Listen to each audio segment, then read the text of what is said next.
Assalamualaikum warahmatullahi wabarakatuh.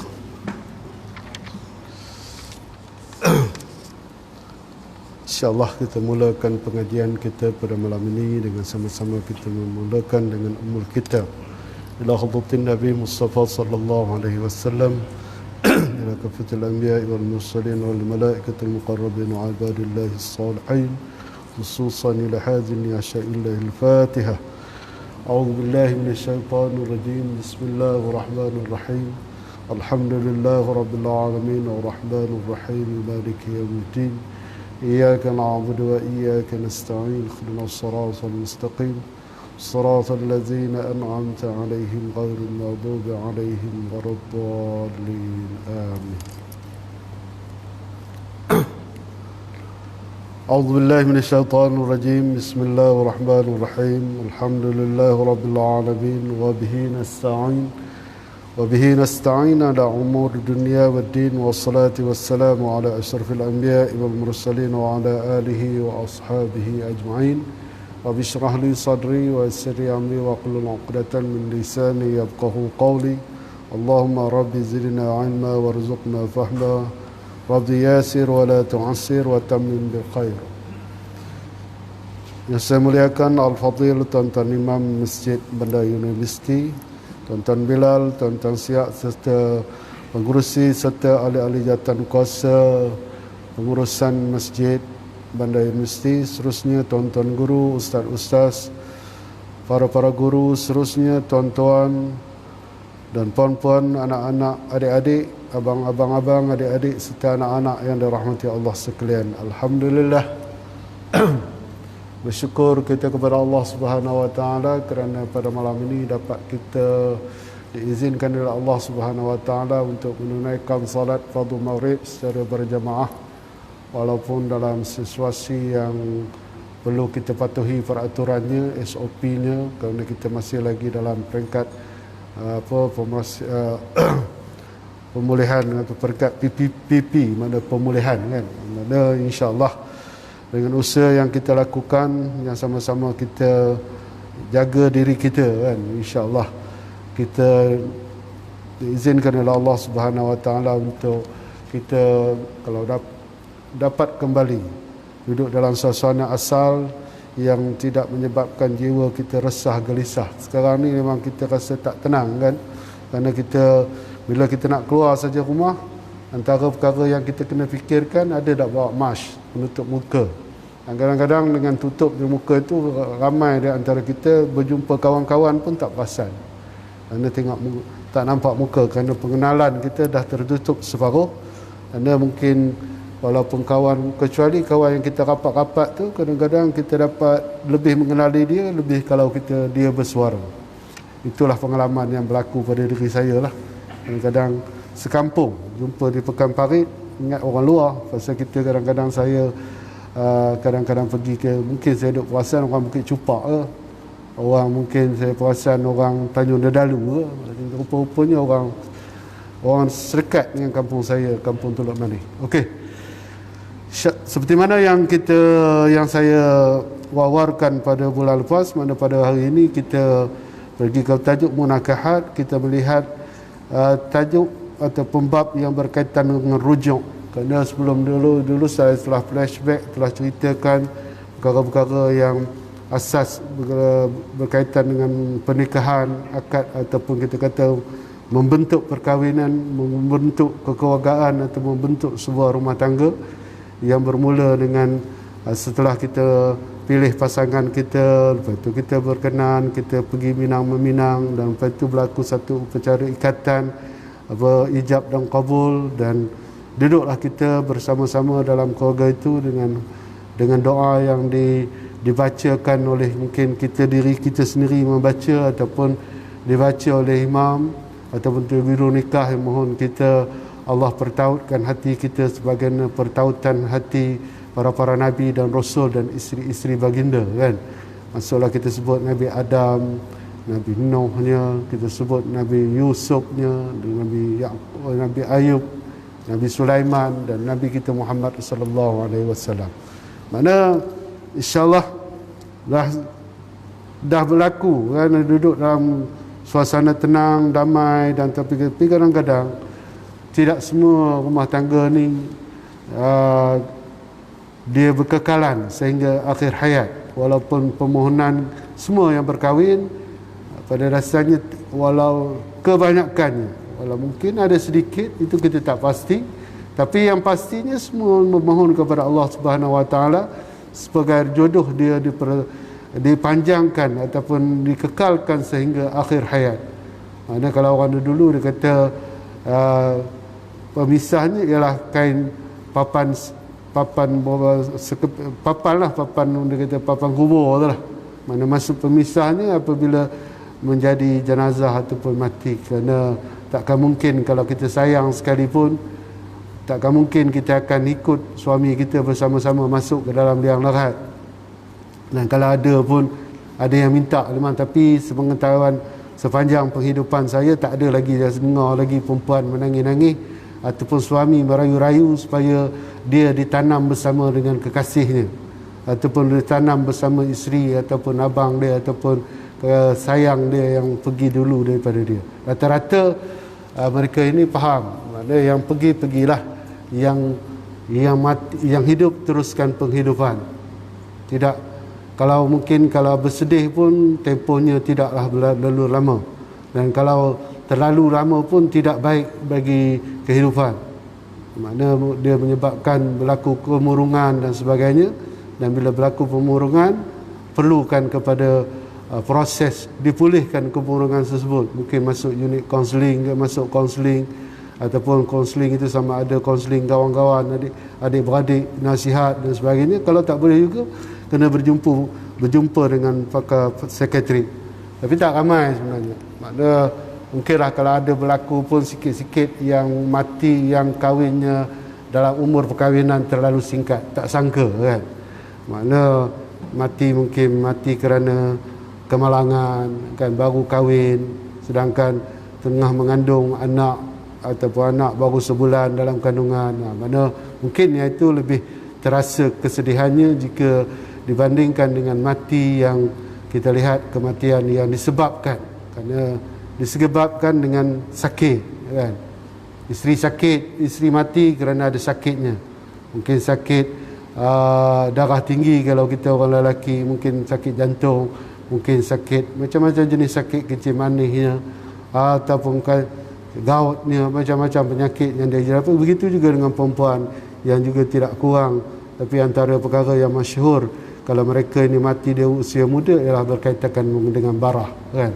Sama ada barah itu barah biasanya rahim, kanser rahim, ataupun kanser yang berkaitan bawah dada. Itulah antara yang ditakuti. Dan begitu kita orang lelaki juga, kita takut kanser yang berkaitan dengan prostat ataupun kita punya kemaluan. Okey, itu ada juga makna perkahwinan tidak sampai ke hujung kerana berlakunya penceraian. Dan tapi bila penceraian itu, dan tidak juga semestinya ada yang bercerai dia terus bercerai. Tapi ada kadang-kadang timbul daripada perasaan selepas bercerai, sama ada biasanya datang daripada lelaki ataupun juga datang daripada isterinya, suami ataupun isteri, perasaan ingin perasaan yang begitu kuat untuk bersama semula ataupun untuk kembali balik kepada pernikahan asal. Inilah tajuk yang kita insya-Allah kita kata rujuk perkara yang kita akan bincang pada hari ini. Mana rujuk ini semua orang Melayu pun guna perkataan rujuk kan, orang Arab, tapi dia asalnya daripada perkataan Arab raja'a yarji'u ruju'an marji'an. Mana kalau kita fa'ala yaf'alu fa'ilun wa maf'ulun, begitulah. Mana kata dasar ruju'an, rujuk. Mana berdatang kata terbitan Arab yang ini masdar atau kata terbitan yang membawa erti kembali ataupun balik. Kembali ataupun balik. Adapun kembali dan rujuk dari segi istilah ialah mengembalikan isteri yang telah ditalak raj'i. Dia kena, kerana setiap bukan semuanya talak boleh rujuk. Saya pun dah bincang, tapi sekadar kita ulang balik. Talak yang boleh rujuk ialah talak yang berupa talak rajai, yakni talak yang dilafazkan oleh suami kepada isterinya dengan lafaz aku ceraikan, sama ada talak 1 ataupun talak 2. Yang lain, jenis-jenis penceraian yang lain yang banyak kita dengar, yang sama-sama yang berlaku di mahkamah seperti fasah, ataupun juga dibenarkan melalui mahkamah yang berlaku secara ta'liq yang berakhir dengan khulu', seperti mana anak-anak kita sekarang malaikat mereka berkahwin, kalau perak bayar bagi pihak aku RM10 kepada mahkamah, maka jatuhlah ataupun tertalaklah saya, yang tadi yang bercakap yang kalau lelaki yang melafazkan ta'liq itu dengan talak khulu', talak khulu' ataupun talak bain sughra, makna talak yang tak boleh dirujuk.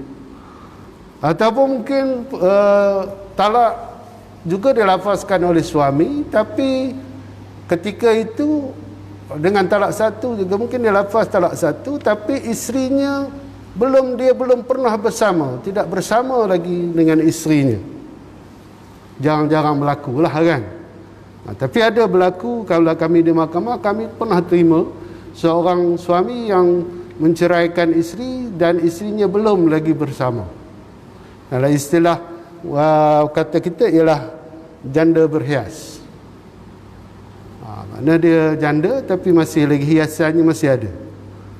Nilai mana kalau dia belum bersama, sama ada ataupun belum pernah masuk air mani suami ke dalam dia punya faras lah, ataupun saluran faras dia untuk pergi ke dia punya kandungan tadi, rahim dia kan. Mana kalau kadang-kadang ada juga yang tak masuk tapi dengan proses lain. Tapi jarang berlaku lah kan, proses masuk itu melalui proses dibantu oleh alatan untuk persenyawaan. Mana mani air suami masuk ke dalam suami isteri, tapi dia tidak berlaku persetubuhan itu, tapi benda itu sikit sangat berlaku. Mana tadi suami talak, misalnya dia cerai, tapi bila ditanya ataupun tapi cerai, biasa cerai seperti mana saya itu dia berlaku dalam mahkamah akan tanya lah kan, ataupun mungkin sama ada suami itu sendiri ataupun isteri buat mengajukan bila disebut tentang beredah, bila kamu naklah beredah dengan mungkin hakim segala rambang dia cakap kebiasaannya kalau cerai ni dia tanya kamu masih datang khaid ataupun tidak datang khaid. Maknanya dia kata saya masih lagi datang khaid, makna hakim kata beredahlah kamu selama salah satu qurun.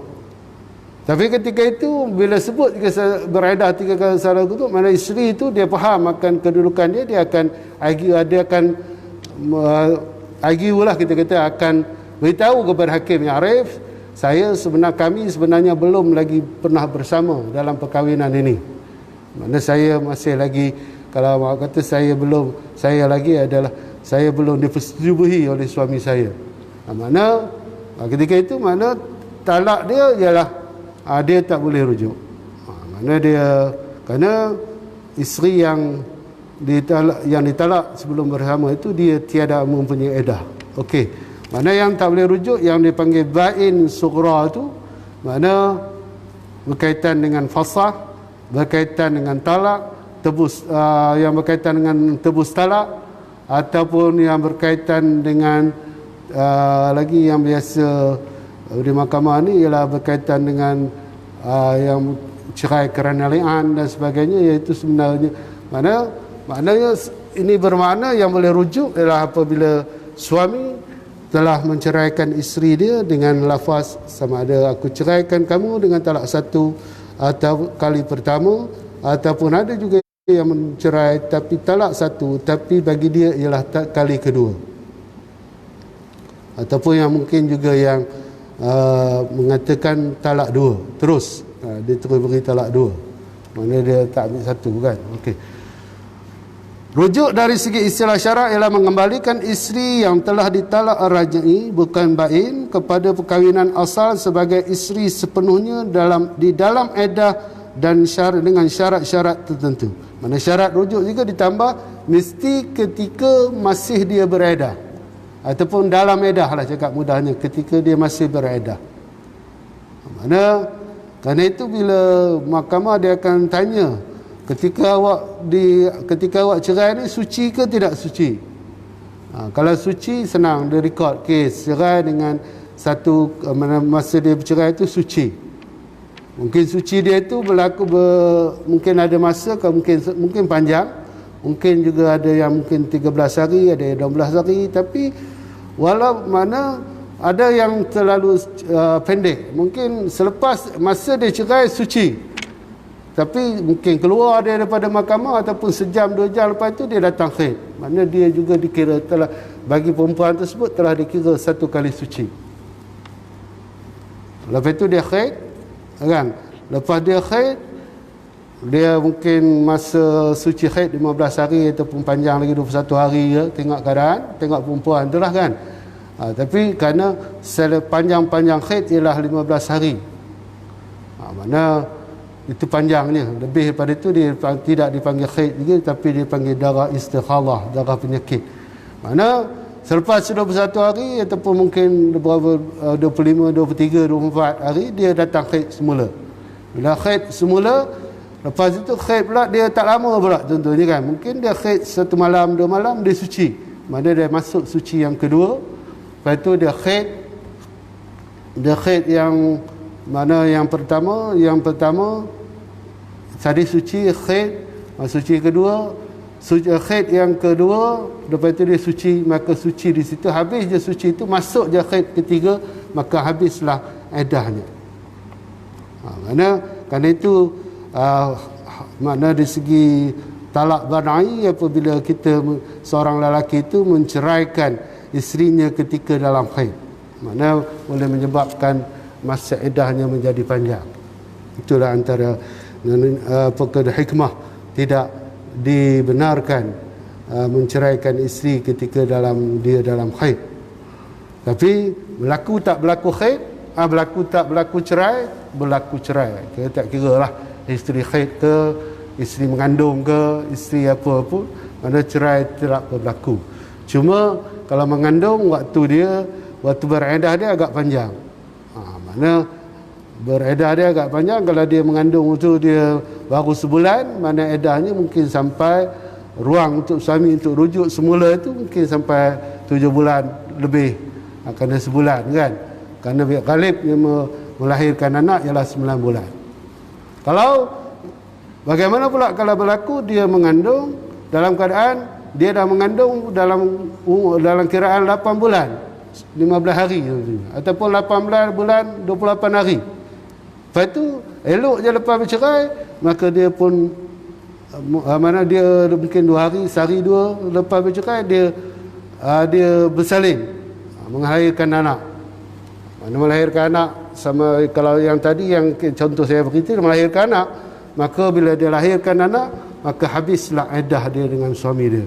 Begitu juga kalau berlaku dia tengah mengandung, tiba-tiba dalam mungkin sebab sedih dan sebagainya, psikologi dan sebagainya, dia pun gugur. Mungkin dia mengandung tu, maka dia masa dia lahir, dia dicerai itu, umur kandungan itu sebulan, itu pun 2 bulan, 3 bulan, ataupun bulan keempat, bulan kelima gugur. Maka dengan gugur tersebut, maka habis juga iddah. Okey. Maknanya dia perlu kepahaman tentang iddah ni, kerana nak bagi tahu kita makna masa dalam beriddah itu, makna suami adalah boleh merujuk kepada isteri dia pada bila-bila masa, kerana hak merujuk ni adalah hak suami. InsyaAllah kita akan lihat syarat-syarat kepada rujuk tu dulu.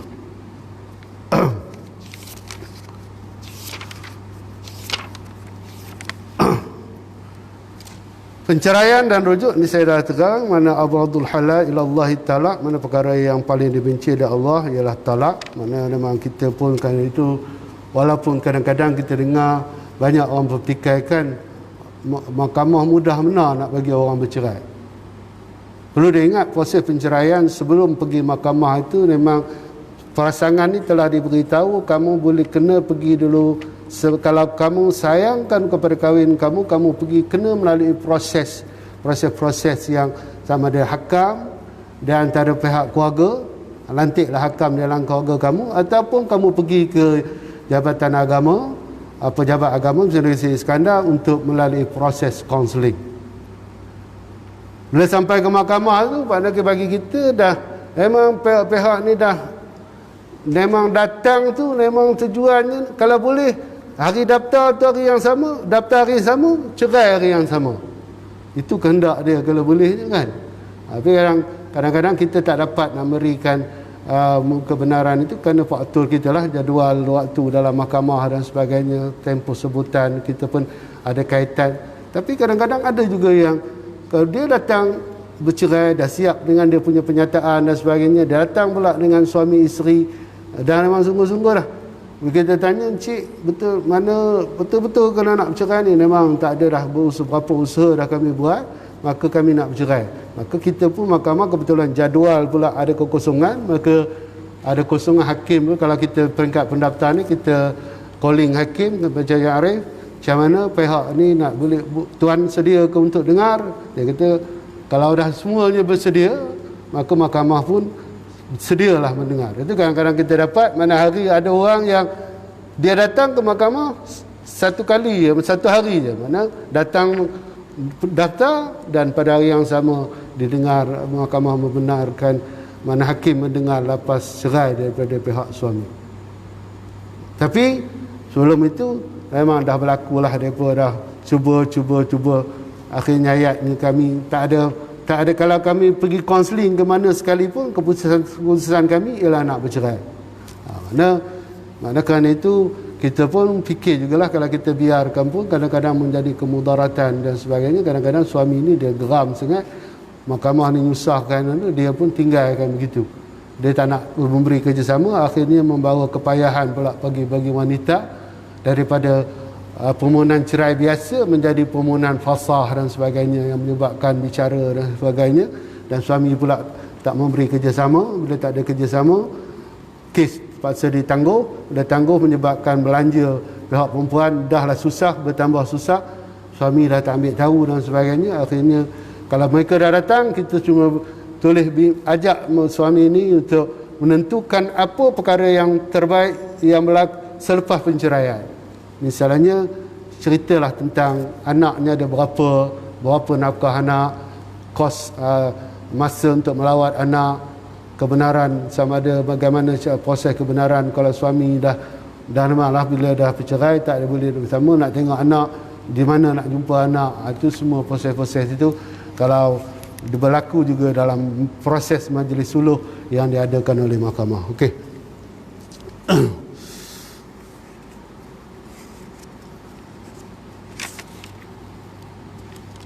Proses dalil-dalil persyaratan rujuk. Boleh kita lihat dalil yang asal qat'i dan dalil daripada Al-Quran, yakni hadis dalam Al-Quran, dan kedua dalil daripada hadis, yang ketiga daripada ijma' dan seterusnya daripada qiyas dan sebagainya. Mana Al-Quran dalam surah Al-Baqarah ayat 228, wa bughulatuhunna ahaqqu biraddihinna fi dzalika an aradu islaha. Dan suami-suami mereka adalah lebih berhak untuk mengembalikan rujuk mereka isteri-isteri yang diceraikan itu, isteri yang diceraikan kepada mereka pada waktu sedang dalam iddah jika ingin berbaik. Dalam ayat di atas terdapat perkataan ahaqqu yang berarti lebih berhak, dan perkataan ahaqqu adalah sirah tafdil yang berarti terdapat dua pihak yang sama berhak tentang rujuk, iaitu hak suami untuk merujuk dan dalam masa iddah dan hak isteri untuk memiliki dirinya, tetapi dengan tegas menyatakan hak suami mengatasi hak si isteri. Ini memberi faham, ayat ini memberi faham rujuk itu ialah hak isteri, hak suami. Mana cuma hak isteri ni terdapat dalam ta'liq saja. Ta'liq kami dululah, macam saya dulu contoh. Kalau contoh memang berlaku zaman saya dulu, mana bila kalau kami nak rujuk isteri kami, bila berlaku penceraian, kena minta kebenaran, minta izin daripada dia. Kalau dia tiada izin, tiba-tiba kita rujuk saja, dan dia tak sukakan atau dia tidak mahu kepada rujuk itu, dia bawa kepada mahkamah, boleh menyebabkan gugur lagi satu talak. Tapi sekarang anak-anak kita sekarang tak ada lah. Memang ta'liq itu, sirah itu telah dibuang daripada ta'liq mereka, digantikan dengan mana kalau talak itu tidak lagi menjadi talak rajai, tapi dia menjadi talak bain. Kalau masa saya punya ni masih lagi talak rajai. Mana contoh kalau berlaku macam umur macam saya ni, umur 50, ataupun yang mungkin kata abang adik-adik saya yang umur 45 tahun ke atas ni, mana kalau dia dicerai di mahkamah, isteri dia minta ta'liq, mana dapat keputusan dia dicerai ta'liq, mana kawan-kawan tadi dia orang kata suami isteri kamu dah dapat kebenaran daripada mahkamah cerai ta'liq, mana dia boleh, mana kalau dia boleh lagi, walaupun dia ta'liq, tapi dia boleh lagi rujuk isteri dia, tapi rujuk itu mesti dapat setuju daripada isteri. Kalau isteri kata tak setuju, tak boleh rujuk lah. Kalau dia rujuk juga, dia gunakan kuasa, ini kuasa aku boleh rujuk, memang berhak dari segi hukum dia berhak, tapi kita dah terikat dengan kata dan janji kita dulu. Kalau dia tak redha, tak setuju, dia beritahu ke mahkamah sabitkan tidak redha dia itu, gugur lagi satu talak. Okey, tapi kes-kes tak banyak sekarang lah. Talak siapa yang memegang sijil nikah yang lama dulu, ada lagi lah, boleh tengok lah pada sijil nikah masing-masing, terutama bagi mereka di negeri Perak. Tapi kalau yang di negeri Kelantan, Terengganu dan sebagainya, dia tak ada sirah yang rujuk dengan kebenaran isteri itu.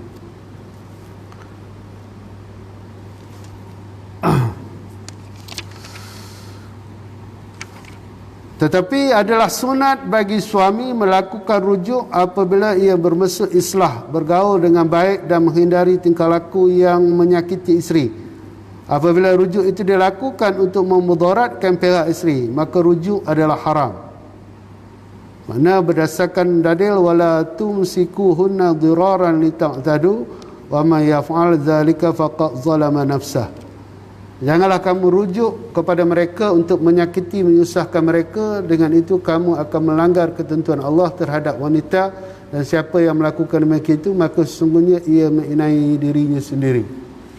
Dia rujuk tu semata-mata dia nak beri sakit hati kepada isteri saja. Mana contohlah kalau mungkin dia tahu isteri dia tu ada affair dengan orang lain lah kan. Bila dia fair dengan orang lain, dia kata kalau habis iddah ni, kawan ni nikah dengan orang lain. Mana dia agak nak habis je iddah, dia rujuk pula. Bila dah rujuk, lepas itu mungkin bila rujuk isteri tak suka, gaduh lah kan, bergaduh balik apa semua dan sebagainya, suami pun berhal dan sebagainya. Tapi isteri tak boleh, dah rujuk, mana dia tak boleh nak, dia sebagai suami, mana dia lepas tu dia mungkin tak gunakan kuasa lafaz dah. Mana dia menyesal perempuan, kalau kamu nak cerai lagi, maka kamu dah ada isteri aku, kalau telah dah rujuk, nak cerai juga, carilah ataupun gunakanlah kaedah-kaedah yang lain. Mana menyebabkan mungkin nak permohonan lain, mungkin sama ada melalui proses dia terpaksa menebus talak, ataupun mungkin dia tunggulah suami dia buat sesuatu yang boleh dirujuk kesalahan itu mengikut seksyen yang lain, seksyen fasah misalnya kan. Dia tunggulah. Tapi kadang-kadang dalam fasah pula mungkin dia main pula, beri nafkah, mungkin kalau kita kata 3-4 bulan, dia 3 bulan tak beri, masuk bulan keempat dia beri pula. Mana isteri pun nak cari sebab tak ada nafkah, ada nafkah. Dia mana kerana janganlah, mana kalau suami, mana kalau dia gunakan, mana hukumnya adalah haram. Macam kahwin jugalah. Kalau kahwin memang hukumnya ada yang harus, ada sunat, ada makruh, ada haram. Haram kahwin mungkin kerana tujuan berkahwin semata-mata nak menyusahkan ataupun nak ialah kerana dendam, dengki, marah dan sebagainya, maka dia berkahwin, tapi bukan tujuan untuk muasyarah bil ma'ruf, bukan tujuan untuk berbaik-baik ataupun hidup saling kasih sayang, tapi kada timbul pula dengan kahwin itu dendam, kesumat dan sebagainya, marah dan sebagainya. Tapi mana isteri itu tak boleh nak buat apa lah kan, dia dendam. Tapi dalam kes yang begitu sangat sedikit dah berlaku kan. At-talaqul marratan fa'amsiku bil ma'ruf atau tasrihu bi ihsan. Talak yang boleh rujuk itu 2 kali. Maka rujuklah dengan baik dan cerailah dengan baik. Mana kita kata talak pertama boleh rujuk, talak kedua boleh rujuk. Bila masuk talak yang ketiga, hukum akan bertukar, walaupun dia lafaz tapi akan bertukar kepada ba'in kubra. Dia tak boleh rujuk. Mana walaupun dia lafaz tapi dia lafaz dengan talak 3, maka talak 3 ini tengoklah. Biasanya apa-apa pun perkahwinan untuk didaftarkan, dia kena melalui proses dia. Kalau perkahwinan, begitu juga dengan penceraian. Bila penceraian, satu penceraian nak diceraikan mesti ada kebenaran ataupun surat perintah daripada mahkamah kepada jabatan yang mendaftar, ini jabatan agama. Mana dalam talak 3 tengok kadang-kadang boleh berlaku kan, mana tapi kepahaman kita di sudut penganut Imam Syafi'i, kepahaman yang memegang pandangan Imam Syafi'i, 3 jatuh 3. Tapi kadang-kadang mungkin tuan-tuan pernah juga dengar kes-kes di mahkamah, ada orang yang talak 3 tapi jatuh 1. Tapi dia kes-kes tu kes terpencil yang mungkin ada alasan-alasan tertentu yang dibawa oleh pihak-pihak lelaki dan perempuan, dan begitu hakim juga ada ijtihad dia ataupun pandangan dia tertentu tentang perkahwinan ini, mengapa dia beri yang talak 3 bagi 1. Tapi benda-benda ni tak banyak. Tapi yang masyhur yang kita dapat, hakim bagi 3 jatuh 3 kalau dia daripada biasanya dalam kita Malaysia ni mazhab Syafi'i, dan kalau dia rasa dia nak menegakkan 3-1, 3-2 ke, mana tidak 3 tu bilangannya 1 adalah 1, dia boleh merayu. Tak apa. Kalau kita dalam mahkamah ni, kita hakim mahkamah rendah telah sabitkan 3 jatuh 3. Dia rasa, dia tanya orang, mungkin dia ambil pandangan-pandangan, ada pandangan yang mengatakan dia lebih, dan dia cenderung kepada pandangan tersebut nak 3 jadi 1. Maka dia boleh merayu kepada mahkamah tinggi. Mahkamah tinggi juga menetapkan 3 jatuh 3. Merayu lagi untuk tingkatan seterusnya, mahkamah rayuan. Kalau di Perak, alhamdulillah kita ada lagi satu level dipanggil mahkamah rayuan utama. Mana kalau mahkamah rayuan utama kata 3 jatuh 3, tak adalah tempat merayu. Tapi rayuan tu ialah bila nak merayu itu adalah kos, adalah mesti datangkan hujah lah yang menyokong pendapat kita. Bukan merayu itu mestilah melalui, biasa bila merayu ni dia ada melalui proses. Jarang orang boleh merayu bersendirian, dia perlukan bantuan peguam, dan peguam syar'i yang dibenarkan beramal di negeri-negeri tersebutlah. Kalau Perak, dia ada sijil amalan guaman syar'i yang beramal di negeri Perak. Maksudnya kalau setiap yang nak masuk tu dia kena temu dua, dia dapat sijil amalan guaman syar'i negeri Perak, boleh beramal negeri Perak. Walaupun dia peguam syar'i tapi dia cuma dapat sijil di Kelantan, dia tak boleh nak beramal di Kelantan. Begitu juga orang Perak, walaupun dia famous di Perak, peguam yang hebat di negeri Perak, tapi kalau dia tidak ada sijil ataupun pentolehan daripada negeri itu untuk beramal di Terengganu, Kedah dan sebagainya, dia tak boleh. Kerana itu syarat lah. Mana kerana dia menerima, dia adalah berpihak bagi pihak orang lain. Mana dia kena ada kebenaran yang dan dia juga nak bila nak beramal dia mesti ada berlaku wakalah dan sebagainya untuk dibenarkan dia beramal bagi pihak orang tersebut.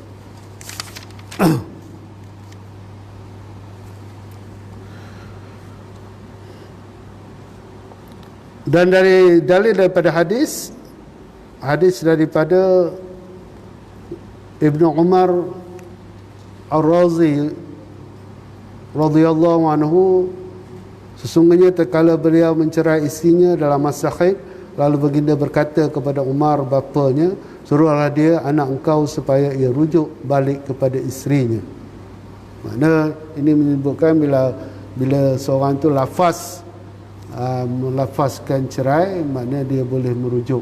Makna kalau bilangan dia seperti mana yang saya tadi katalah, makna bilangan belum sampai bilangan ketiga ataupun talak ketiga.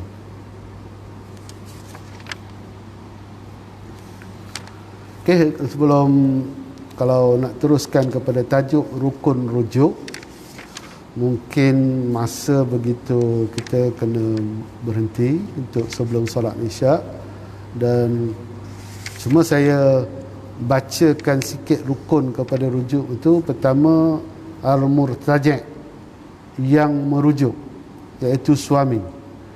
Kedua, isteri, al-muhal, itu tempat yang dirujuk, isteri. Yang ketiga, sirah. Itu saja tiga. Maknanya suami, tempat yang dirujuk, isteri, yang merujuk, suami, yang dirujuk, tempat dia, isteri. Kepada siapa? Pada isteri dia, kena nyatalah. Kalau dia cerai itu dua orang isteri dia, kena nyata isteri yang mana satu, dan sirah dia. Dan itu adalah antara rukun. Sebenarnya kalau kahwin ada 5 rukun, rujuk ada 5 rukun, dia tidak ada syarat yang lain. Rukun lain saksi. Saksi itu ialah sunat saja dalam rujuk, dan biasa walaupun dirujuk tapi diamalkan dalam proses kita mendaftar rujuk. Kerana itu kita bila rujuk, kita sebagai, kalau kita macam saya sebagai penolong pendaftar di nikah cerai rujuk, kalau ada orang datang kepada saya minta dia pergi ke pejabat agama untuk mendaftarkan rujuk tersebut. Kalau dia dalam edah, pergi ke pejabat agama untuk mendaftarkan rujuk.